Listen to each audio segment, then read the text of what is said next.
Ортаңғы топқа арналған қарапайым математикалық ұйымдарды қалыптастырудан ұйымдастырылған оқу қызметі. Ұйымдастырылған оқу қызметінің тақырыбы ертегілер әлеміне қонаққа. Барлығымыз бір-бірімізге қайырлы таң тілейік, және бұл тілек жылы және шынайы болсын. Балалар, бүгін бізді ертегілер әлеміне қонаққа күтіп отыр. Бірақ ертегіде бізді сынақтар күтеді. Сендер олармен күресуге дайынсыңдар ма? Егер біз тату, батыл және өжет болсақ, олармен күресе аламыз. Бірақ біз ертегіге қалай кіретінімізді ойлап шешуіміз керек. Сендер қалай ойлайсыңдар, балалар? Немен баруға немесе ұшуға болады? Біз сиқырлы экраннан көмек сұрайық. Мүмкін ол бізге көмектесер. Кілем ұшағы? Жақсы. Онда біздің кілем ұшып жарысады. Қиындықтардан біз қорықпаймыз. Ертегі әлеміне кіреміз де кейіпкерлерді шақырамыз. Ал ұшу барысында біз логикалық тізбектер ойынын ойнаймыз.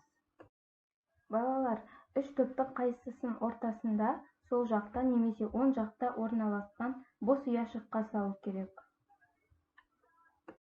Ал мынау тізбектерде бос ұяшыққа қайсысын қою керек?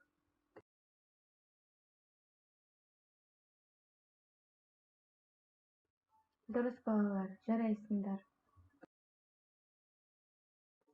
Я, дұрыс айтасыңдар, балалар. Міне, біз ұшып жеттік. Қызық, біз қандай ертегіге келдік екен?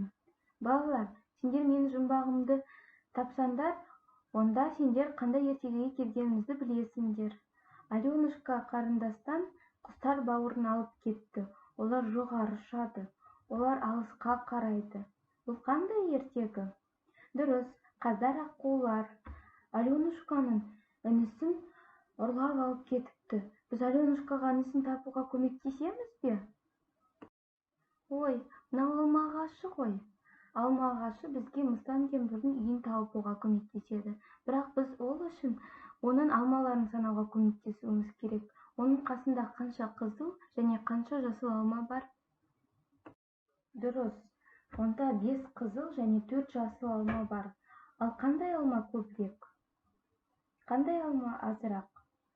Жарайсыңдар, балалар, дұрыс айтасыңдар. Балалар, бұл пеш. Егер біз оған бәліш жасауға көмектессек, ол бізге әрі қарай жол көрсетеді.